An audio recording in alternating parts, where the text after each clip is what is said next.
Я напомню вам несколько предложений, которые я говорил в прошлое воскресенье. Если мы учим, проповедуем, свидетельствуем, и ничего не происходит, значит, нам нужно вернуться в исходное положение, на колени, и взывать к Богу, пока не придут изменения. Мы не должны мириться, если наша христианская жизнь не соответствует библейскому стандарту. Моя проповедь называется «Где Бог Илии?». И это как крик, как вопрос: где Бог Илии? Потому что я ревную об этом Боге. Это Бог Иисуса Христа, это Бог Авраама, это Бог Исаака, это Бог Иакова, это Бог Петра, это Бог Павла, это твой Бог. Где этот Бог? Где Бог Илии? Я хотел бы, чтобы вы открыли, и вы уже открыли 4 книгу Царств. Илия – это прообраз Иисуса Христа. Вы знаете, что в каждой книге Библии Иисус изображен. В каждой книге Библии Иисус имеет свой образ. И здесь Он изображен как пророк Илии. Помните, Иисус говорил: как бы я молился, чтобы не низвесть огонь на землю. Помните, да? Как бы он возгорелся. Многие теологи называют Илию огненным пророком. Знаете почему? Потому что это пророк, который сводил огонь с неба. Пророк, который ходил в Божьем помазании. И 1 глава дает описание одного царя, неправедного царя, который правил над Израилем, над Иерусалимом, там уже царство разделилось, над Иудеей. Он правил, и имя его Ахозия, насколько я понимаю. Ахозия. Он 2 года, и он был нечестивым царем. И Библия дает описание, что однажды он шел и споткнулся через решетку и упал. Он забился. Нечестие всегда приводит к падению, друзья. Вы слышите меня? Нечестие всегда приводит к падению. Не заигрывайте с грехом. Не заигрывайте с грехом. Потому что рано или поздно грех приведет к падению. И смотрите, я просто перескажу вам 1 главу. И он просто упал, занемог царь, батюшка, и позвал своих царедворцев и сказал: пойдите к священникам Ваала и спросите, буду я жить или нет. И они пошли к священникам Ваала. И вдруг Бог сказал пророку Илии: выйди навстречу этим посланцам, засланцам, и скажи им: неужели нет Бога в Израиле, что ты посылаешь вопросить Ваала? Неужели нет Бога в Израиле? Неужели нет Бога? Друзья, это очень важный вопрос. Бог может говорить вам. Нам не нужно спрашивать определенные, куда-то ходить, куда-то ездить и так далее, и так далее. Я помню, одна сестра, у нее были проблемы с браком, и она пришла ко мне и говорит с мужем, говорит: у меня там такая-то, такая-то проблема, что мне нужно делать? Я открываю Писание и говорю: жена, вот тебе места Писания, тук-тук-тук-тук-тук-тук. Муж, вот тебе места Писания, тык-тык-тык-тык-тык. Говорит: если вы будете послушны Слову Божьему, ваш брак будет восстановлен. Все. Но им это не понравилось. Но они нашли пророка на Западной Украине и поехали, слушайте, потратили деньги, поехали к пророку на Западную Украину, пришли к нему и говорят: у нас проблема в браке, что нам нужно делать? Знаете, что сделал пророк? Открыл эти места Писания и сказал: вот что я говорю вам. Жене вот это, мужу вот это. Если будете исполнять, будете благословенны, ваш брак восстановится. Они получили обличение. Почему, откуда я знаю? Потому что они приехали ко мне и рассказали все это. Я не пророк. Я служитель, водимый Духом Святым. И не нужно иметь 5 пядей во лбу, чтобы не понимать, что это слово имеет все необходимое для того, чтобы нам жить благословенными. Все, что нам нужно, смириться и быть послушными этому слову. Все, друзья, это ключ для благословения. И они приехали и сказали: слушай, ты был прав. Мы только столько денег потратили. Столько денег потратили. Зачем, друзья? Есть же Бог в Верхнеднепровске. Есть же Бог в Израиле. Где Бог Илии? Илия пришел и сказал: скажите этому царю, который послал вам, разве нет Бога в Израиле? А так как он взыскал других богов, то скажите ему, он слег и больше не встанет, умрет. Упс, хорошая благая весть. Нечестие всегда приводит к смерти. Поймите, израильский царь, религиозная личность. И тогда Ахозия говорит: я не совсем удовлетворен этим посланием. Я отсылаю 50 человек с лидером, воином. Пусть они найдут мне Илию и пусть приведут.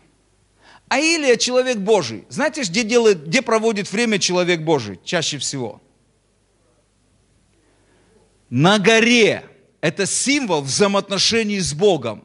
Вот где наша сила, друзья. Вот где уровень откровений и Божьего присутствия. На горе. И они нашли Илию. Пришли к Илию и сказали: слушай, человек Божий, царь повелел тебе прийти с нами, привести. Илия сказал: если я человек Божий, то пусть огонь сойдет с неба на вас. И знаете, что произошло? Огонь с неба сошел на них, и все 50 человек умерли, сгорели заживо. Ахозия не успокоился. Он послал еще 50 человек. Ничего себе, я царь. Приведите его сюда. Снова пришли и сказали: человек Божий, царь повелел нам привести тебя. Илия, долго не думая, повторил тот же сюжет. Если я человек Божий, это очень важно, друзья. Если ты человек Божий, значит Бог Илии с тобой. Бог Иисуса Христа с тобой. Если ты человек Божий. Илия сказал: если я человек Божий, то пусть огонь сойдет на тебя. И на всех 50 человек. Что произошло? Тот же сюжет. 50 сгорели заживо. Уже 100 человек.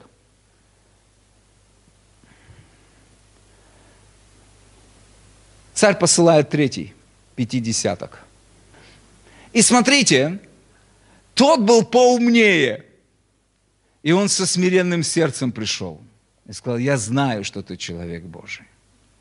Но я не хочу пострадать точно так же, как те пострадали. Тональность изменилась. Все по-другому изменилось. И тогда Илия сказал: окей. И Бог ему сказал: пойди и спустись с этим человеком. Пойди и спустись. И он пошел, не боясь царя, пришел к царю и сказал: разве нет Бога в Израиле? И он повторил то же самое ему: ты умрешь. Вы знаете, что произошло? Ахозия умер. Ахозия умер. Но меня интересует 2 глава. И вы знаете, что все Писание богодухновенное и полезно для научения, для обличения, для наставления в праведности. Вы со мной?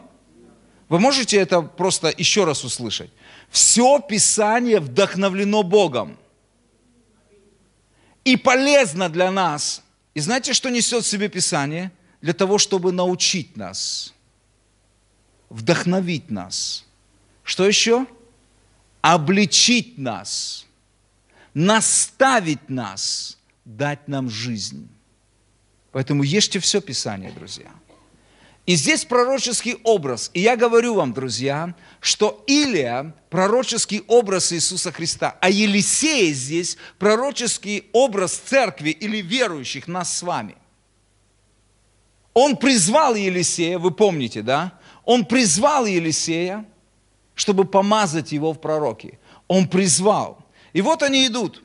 2 глава. Позвольте мне прочитать с 1 по 15 стих. Сегодня мы много читаем Писание, но ничего страшного. Как вы считаете? В то время, как Господь восхотел вознести Илию в вихре на небо. Илия – пророческий образ Иисуса Христа.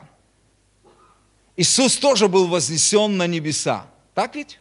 Я хочу, чтобы вы просто рассматривали то, что мы читаем в контексте пророческого образа. В то время, как Господь восхотел вознести Илию в вихре на небо, шел Илия с Елисеем из Галгала. И сказал Илия Елисею: останься здесь, ибо Господь посылает меня в Вифиль. Но Елисей сказал: жив Господь и жива душа твоя, не оставлю тебя. И пошли они в Вифиль. Это мне говорит о верности и посвящении церкви или верующих Иисусу Христу. Посвящение апостолов, которые ходили с Иисусом Христом. Вы понимаете? Елисей около 20 лет служил Илии, поливал ему на руки, носил за ним плащ. Это говорит о верности сердца служителя. Это то, что должно быть в церкви. Церковь должна сохранить верность своему жениху. Вы слышите? Потому что дух мира желает, чтобы мы блудили с этим миром налево и направо, увлекаясь различными ветрами учения. Но у нас есть жених. Мы обручены с Иисусом Христом. И цель церкви – сохранить себя в различных годинах испытания, искушения, потому что церковь будет переживать, она уже переживала различные испытания и искушения, чтобы оставить Христа, соблазниться, пойти за другим Христом, влюбиться в другого Христа. Все, что будет хотеть дьявол в последнее время, чтобы ты и я, мы влюбились в другого Иисуса, чтобы мы получили другого Духа и поверили в другое благовестие. Это то, о чем я проповедовал, помните? Вам нужно быть внимательным к тому, что Дух Божий говорит этой церкви. Это очень важно для нас, друзья. Есть другой Иисус, есть другой Дух, есть другое Евангелие. Поэтому церковь должна сохранить верность своему Господу, верность своему жениху. Мы обручены с Иисусом Христом. И Илия просто несколько раз говорил: останься здесь, останься здесь, останься здесь, останься здесь. И всегда есть искушение остановиться, друзья. Или только у меня есть искушение остановиться? Есть моменты, где до чего-то мы дошли, чего-то мы добились, где-то есть удовлетворение в чем-то. Всегда есть искушение: я устал. Все, Господи, я устал, в этих искушениях устал, в вере я устал. Есть предел всего этого, везде есть искушение. Но церковь, подобно Елисею, должна: нет, я просто пойду за тобой, я просто пойду за тобой, я буду с тобой. 5 стих. «И подошли сыны пророков, которые в Иерихоне, к Елисею, и сказали ему: знаешь ли ты, что сегодня Господь берет господина твоего и вознесет над главою твоей? Он сказал: я также знаю, молчите. И сказал ему Илия: останься здесь, ибо Господь посылает меня к Иордану. И сказал он: жив Господь и жива душа твоя, не оставлю тебя. И пошли оба. 50 человек из сынов пророческих пошли и стали вдали, насупротив их. Они оба стояли у Иордана». И я остановлюсь, друзья, здесь. Друзья, Иордан имеет пророческое, очень важное место в жизни нас. Мы должны четко понимать, если вы будете изучать Писание, вы увидите, что могущественные вещи. Иордан – это своего рода Рубикон, который мы должны перейти, где жизнь полностью меняется.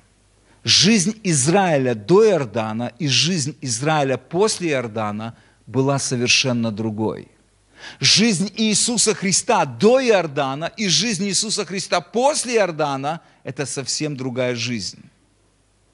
И очень важно понимать, что такое Иордан для нас. Что такое Иордан для нас? Вы со мной? Немножко с пророческим смыслом сегодня будет проповедь.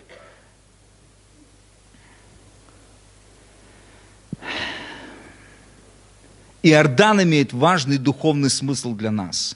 Вообще-то Иордан символизирует крещение Духом Святым и наделение силой Бога. Помните, когда Бог выводил Израиль из Египта? Он повелел что? Помазать косяки дверей кровью агнца.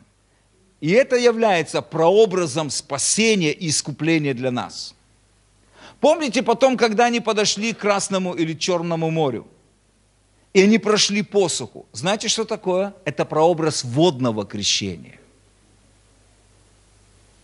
Но когда они подошли к Иордану, и вы знаете, что сделал Иисус Навин? Он сказал священникам, левитам, чтобы они понесли ковчег, и когда они войдут в воды Иордана, пусть остановятся. Помните? И когда они вошли, что произошло? Подобно Красному морю. Иордан расступился и стал стеной. И народ израильский прошел в обетованную землю. Знаете, что это символизирует для нас? Крещение Духом Святым. Потому что когда они перешли Иордан, друзья, манна перестала падать. Им нужно было взяться за оружие. Им нужно было разрушить стены Иерихона. Им нужно просто побеждать и изгонять 7 народов, которые жили в земле, которую Бог пообещал этому Израилю, где течет молоко и мед. Это земля обещаний Божьих. Друзья, и у нас есть обещания Божьи. И я точно знаю, что без силы Божьей мы не можем взять эти обещания. Я не умаляю спасения, но как бы ни было прекрасен дар спасения и искупления, это не вся Божья цель для нас. Вы не можете переживать все благословения и всю полноту обетований Божьих, если вы не переживете Иордан, и если вы не возьмете в руки меч Духа Божьего и силой Духа Святого не будете изгонять врагов. Есть наша ответственность, друзья. Есть наша ответственность. Вы со мной?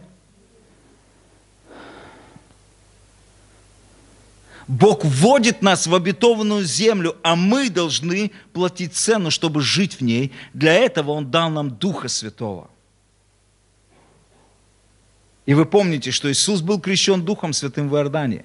И жизнь и служение Его изменились. К сожалению, некоторые люди, они останавливаются и удовольствуются спасением и искуплением. Представьте, если бы Израиль дошел до Иордана и сказали: все, мы свободны от Египта, аллилуйя.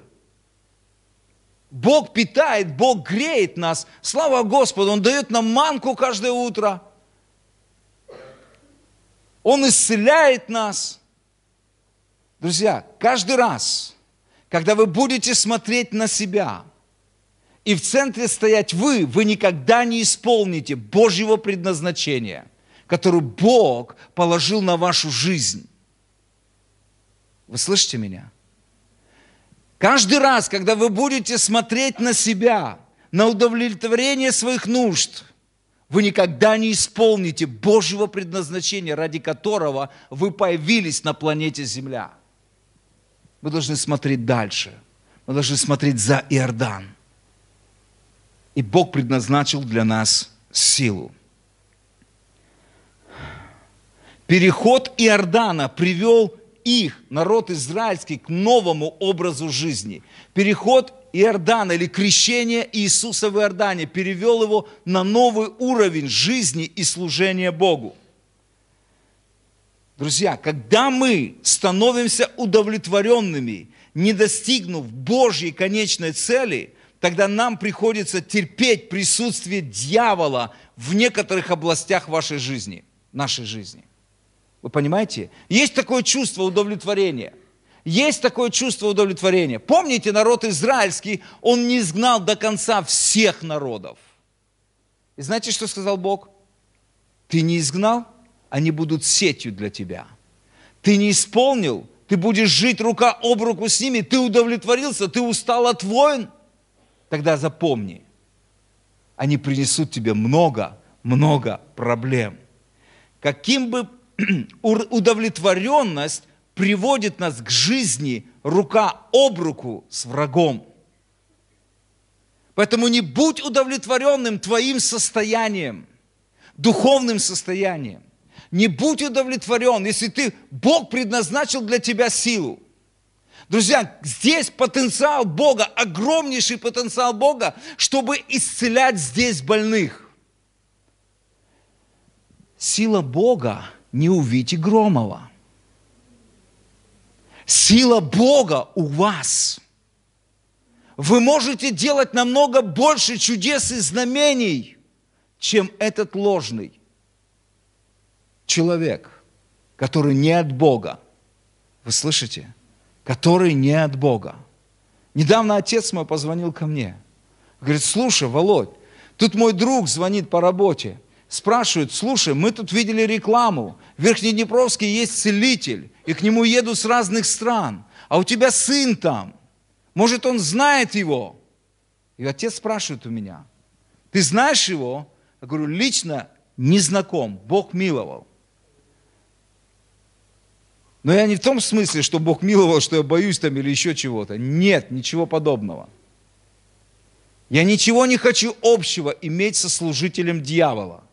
Я говорю, папа, знаешь что? Если люди хотят приехать, получить чудо, то пусть приезжают к нам в церковь. Я помолюсь за них. Но ни в коем случае пусть они не едут к этому человеку. Иначе проклятие Бога будет на них. Так и передай им. Жестко. Но это то, что говорит Писание, друзья. Потому что я не согласен, что люди едут к нему с России, с Молдовы, с Германии, едут к нему, а здесь такой потенциал Бога. Друзья, что-то должно произойти с вами. Бог предназначил вам силу. Мы должны встать в этой силе, мы должны облечься в этой силе, мы должны творить чудеса. Каждый из вас,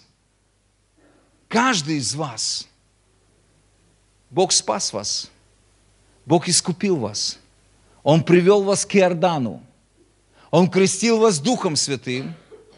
Так ведь? Здесь есть люди, крещенные Духом Святым со знамением говорения на иных языках. Поднимите руку. Это вообще-то слава Бога. Поднимите выше руку. Мы должны встать просто из того, что мы... Это слава Бога. Вы понимаете, что вы слава Бога. Вы возможность Бога прикоснуться к этому погибающему миру силой Духа Святого. Каждый из вас, друзья, каждый из нас, мы призваны изгонять бесов, воскрешать мертвых, исцелять больных. Каждый из вас. И это стандарт Писания, это воля Божья, чтобы видеть благословение, радость и счастье в жизни. Может быть, пришла какая-то удовлетворенность? Может, мы не изгнали всех и вся в нашей жизни? Не подчинили какие-то области Богу? Тогда мы живем рядом с врагом. Рядом с врагом живем. Дьяволы, бесы должны бояться, когда вы выходите из дома, исполнившись Духом Святым, и сходите по ступенькам, сбегаете, бесы с криками должны просто вылетать из ваших парадных. Потому что святой человек спускается со своей квартиры, выходит в этот мир. Вы понимаете? Вы угроза для демонического мира. Как бы вселить веру вам в это? Что не вы должны бояться бесов, а бесы вас боятся вообще-то. Дьявол боится.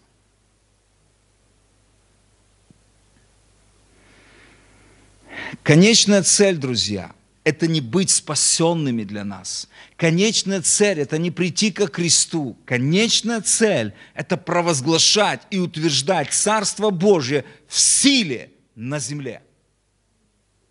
Вот это конечная цель для каждого из нас. И вот это стандарты Писания для каждого из нас. Давайте вернемся к Иордану. Вы со мной сегодня? Смотрите, 9-10 стих. Даже с 8. «И взял Илия милость свою и свернул». И милость, друзья, это символ помазания Духа Святого и силы Божьей. «И взял Илия милость свою и свернул, и ударил ею по воде, и расступилась она туда и сюда, и перешли оба посуху. Когда они перешли, Илия сказал Елисею: проси, что сделать тебе, прежде нежели я буду взят от тебя. И сказал Елисей: дух, который в тебе, пусть будет на мне вдвойне». Это то, что церковь вообще-то должна иметь. Послушайте, это не гордость.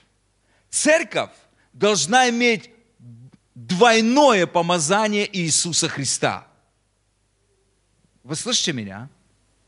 Это соответствует тому, что Иисус сказал: верующий в Меня, дела, которые Я творю, и Он сотворит. И что? И даже больше, чем Я творил. Что это? больше, чем Иисус. Церковь призвана делать больше, чем Христос, друзья. Помазание на церкви должно быть больше. Иисус не против этого, Он за этого. Вы должны сделать больше, чем я. Я коснулся только Израиля. Вы должны коснуться всего мира. Вы должны коснуться всего мира. Вы понимаете? Нам нужно больше силы, чем у Иисуса. И сам Иисус об этом сказал. И Писание говорит, здесь Елисей говорит, Дух, который на тебе, я хочу больше, вдвойне. Это нормальное желание. Это нормальное желание. И знаете, что сказал Илия? Говорит, ты многого просишь. Но если увидишь меня, как я буду вознесен и взят на небо, будет тебе. А если не увидишь, не будет тебе. Очень важный принцип, друзья. Ни одна конференция, ни одно служение не даст вам силы Божьей. Это хороший путь, но это как вспомогательный путь. На самом деле то, что я вижу, Илия, как прообраз Иисуса, говорит церкви, если ты получишь откровение о моей смерти и моем воскресении, если ты поймешь, за что я умер, и как я был вознесен, и где я сейчас, ты будешь иметь эту силу. Ни одни принципы, ни одна книжка, прочитанная, как иметь силу Бога, не даст тебе силу. Откровение, что Иисус сделал на кресте, что Он умер и воскрес за тебя лично, даст тебе силу Бога. Вы понимаете? Силу Бога. Это то, что говорил Илия. Трудного ты просишь. Если увидишь, как я буду взят от тебя, то будет тебе так. А если не увидишь, не будет. Когда они шли и дорогу разговаривали, вдруг явилась колесница огненная и кони огненные, и разлучили их обоих, и понесся Илия в вихре на небо.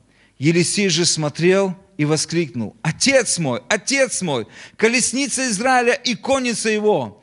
И не видел его более. И схватил он одежды свои, и разодрал их на две части. И когда вы будете читать и понимать, что такое взять и разодрать одежды, это со старым покончено. Я смиряюсь, и я подчиняюсь Богу на 100%. Я разрываю свое старое. Я прощаюсь со своей старой греховной жизнью. Все, моя жизнь уже не принадлежит мне. И знаете, что он сделал? Он взял милость, он взял помазание, он взял этот плащ, этот платок. Он взял, потому что это упало. Единственное, что осталось, это помазание. Помните, что Иисус говорит? Лучше, чтобы я ушел. Если я не уйду, то Дух Святой не придет. А если уйду, Он придет. И Он пришел в день Пятидесятницы. Это милость дана церкви. Это милость, помазание, двойное помазание. Оно дано церкви. И знаете, что сделал Елисей? И поднял милость Илии, упавшую с него, и пошел назад, и стал на берегу Иордана.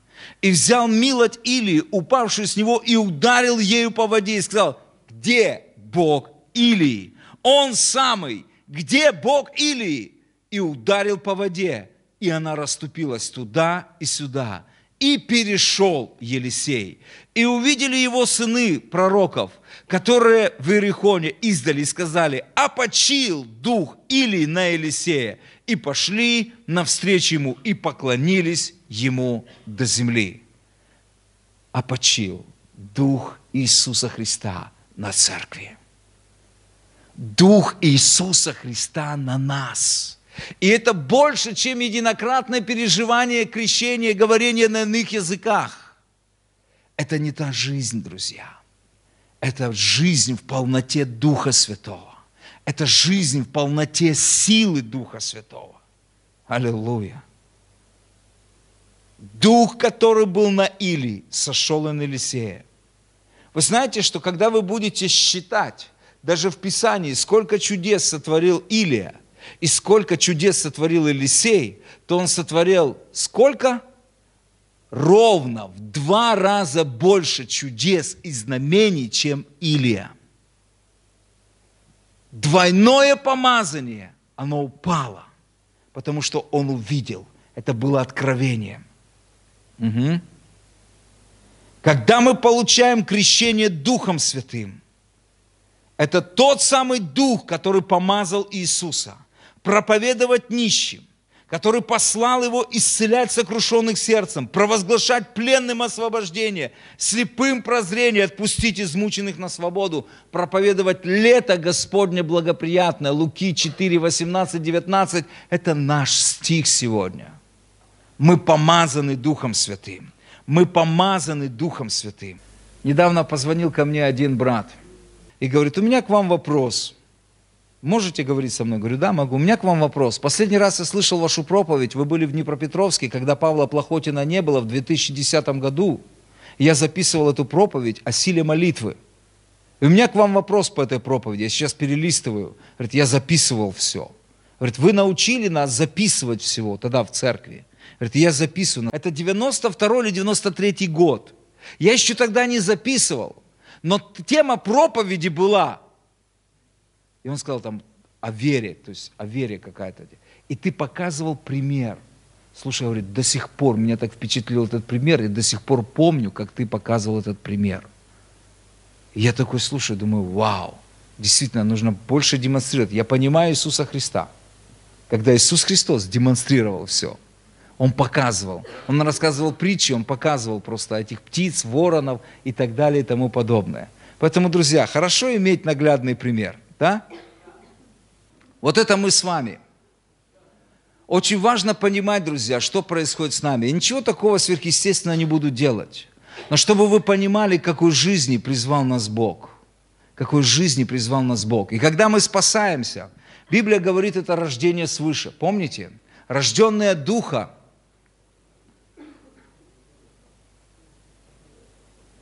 Как там? Рожденные от Духа есть Дух, рожденный от плоти есть плоть. И вот мы рождаемся от Духа. Когда мы каемся и принимаем искупительную жертву Иисуса Христа, мы рождаемся от Духа. Это то, что очень важно понимать даже для баптистов, которые не понимают, что такое крещение Духом Святым. Они думают, что рождение свыше и водное крещение, вот это и есть как, крещение Духом Святым. На самом деле, на основании Писания, когда мы рождаемся от Духа, Дух Божий рождает нас внутри, и мы наполняемся Духом Святым. Я могу просто по Писанию провести это, когда Иисус Христос пришел после своего воскресения к ученикам. Я не буду показывать вам это местописание. Он сказал: мир вам. И потом Он сказал: примите Духа. Примите Духа. И это было рождение свыше. Рождение свыше апостолов. Они были рождены от Духа Святого. Они были спасены, потому что Иисус уже был прославлен. Он умер, и Он воскрес. Его кровь искупила. Вы понимаете? Это то, что, когда происходит, когда мы рождаемся от Бога, мы наполняемся Духом Святым. Но в день Пятидесятницы, помните, Иисус сказал, говорит: не отлучайтесь из Иерусалима, пока не исполнитесь силой свыше. Говорит: и я пошлю вам обещание моего Отца, и вы будете крещены Духом Святым. Вы примете силу, когда сойдет на вас Дух Святой, и вы будете моими свидетелями. И в день Пятидесятницы, Деяния 2 глава, шум, огонь, пламя, ветер. И вся эта комната, буквально каждый кубический сантиметр, миллиметр, я не знаю, что там, было наполнено Божьим присутствием. И они были крещены Духом Святым. И слово крещение или крестить, глагол греческий баптиза, что буквально переводится как быть погруженным полностью. И что произошло? Когда мы рождены свыше, следующий этап – это крещение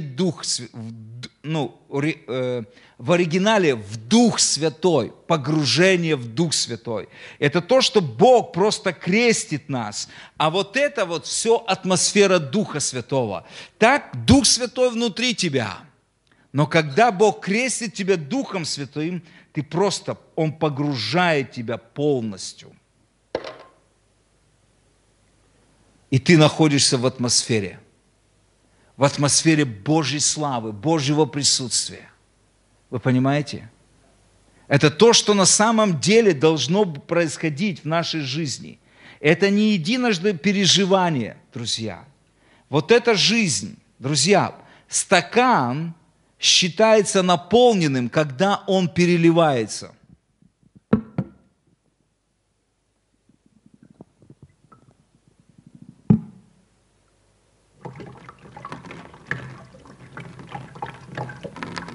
Знаете, что это?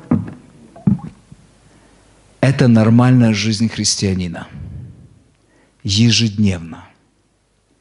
Из чрева должны течь реки воды живой. Из нас должен вытекать Дух Святой, Его присутствие, сила и слава Христа. Если этого нет в нашей жизни, у нас ненормальная жизнь христианина.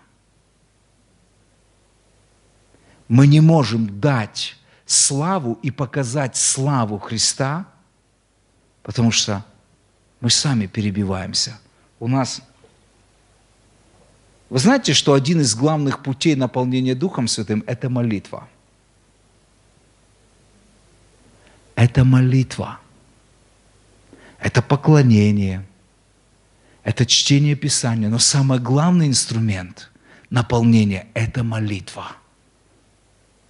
Когда вы наполняетесь, поклоняясь Богу, славя, молясь на языках, так, что у вас начинает переливаться из вас. Тогда вы выходите, и вы способны дать этому миру то, что есть в вас. Помните, когда Петр и Иоанн шли в час 9 на молитву? Они были переполнены Богом. Потому что когда хромой парализованный сказал им: подайте Христа ради. Что Петр сказал? Серебра и золота нет у нас, но что имею, то даю. У них было что дать Христа воскресшего. И они сказали: во имя Иисуса Христа из Назарета встань на ноги свои и ходи. И сила сошла на него, и он встал. Мы можем дать этому миру только то, что мы сами имеем. Из нас мир может получить только то, что мы выливаем, изливаем. Христос уже внутри вас, но наполнение Духом Святым, крещением Духом Святым подразумевает, что мы наполнены им, погружаемся. Каждый день рожденные свыше погружаются и наполняются Духом Святым. И мы способны давать воду жизни этому миру, реку жизни этому миру. Почему мы не даем? Где-то на каком-то этапе, друзья, если мы даже и помолились,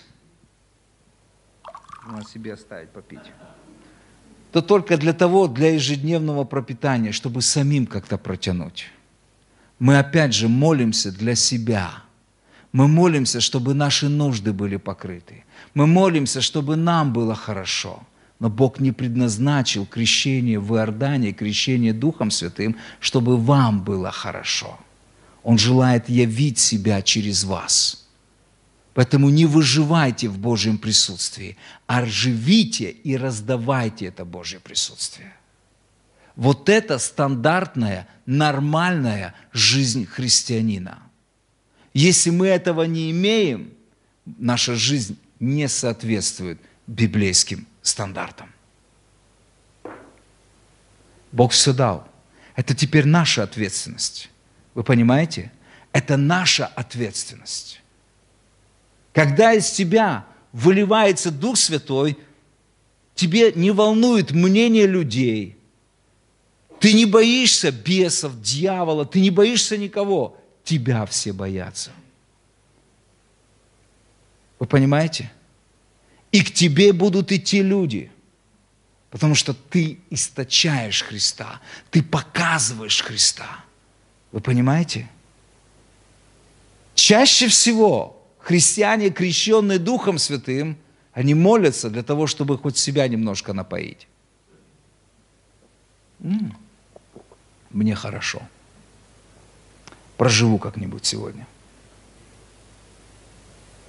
Бог не сотворил нас для этого. Это не ваша судьба, это не ваша жизнь. Вот почему Павел говорит, исполняйтесь Духом. Будьте переполнены Духом. И это наша с вами ответственность. Поэтому у мира сегодня вопрос, где же Бог Иисуса Христа? Где Бог Илии? У нас должен быть такой вопрос. Где ты, Бог? И Бог говорит вам сегодня, я все дал, я все для вас дал. Возьмите ответственность жить в моем присутствии, в моем помазании. И делайте то, к чему я призвал вас. Идите в этот мир, исцеляйте больных, очищайте прокаженных, проповедуйте Евангелие Царства, бесов изгоняйте, мертвых воскрешайте, даром получили, даром давайте. Вот наша жизнь, друзья. Перестаньте жить для себя, начните жить для Христа. Начнем, давайте жить для Христа. Наполняться. Уделите время, чтобы наполняться им. Почувствуйте. Не просто 5-10 минут для того, чтобы ваши нужды были покрыты. Посмотрите на нужды этого мира. Вы уже спасены. Вы идете на небо. А как этот мир? А без силы Бога его взять невозможно. Вы знаете, как дьявол берет этот мир? Силой. Так ведь? Силой. Он творит чудеса. Насколько мы пренебрегаем силой, насколько мы пренебрегаем силой, которая больше в миллионы раз, чем сила дьявола. Служители дьявола используют тот мизер, и он кажется больше, чем то, что имеет церковь. Парадокс. Это наша ответственность. Ходить в силе, ходить в помазании, ходить в радости, изгонять бесов. Это наша судьба. И это наша ответственность. Не выживайте ради Христа. Живите для Христа. Не выживайте ради Христа в этом мире. Живите для Христа. И не забывайте, Дух Святой внутри вас, Он для вашего блага. Дух Святой на вас для блага этого мира. Для блага этого мира. Не уничижайте Дух Божий. Наполняйтесь. Где Дух Господень, там свобода. Вы понимаете, что Дух Святой осуществляет господство Иисуса Христа через свободу от врага и его дел.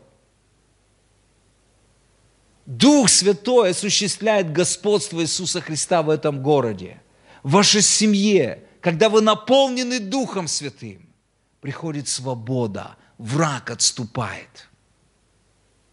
Дела врага разрушаются, потому что господство Иисуса Христа, оно высвобождается, провозглашается, демонстрируется через силу Духа Святого.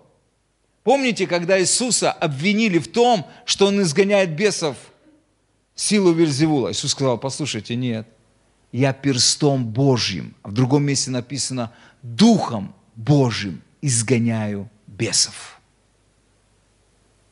Господство Иисуса Христа проявляется в нашей жизни через Дух Святой.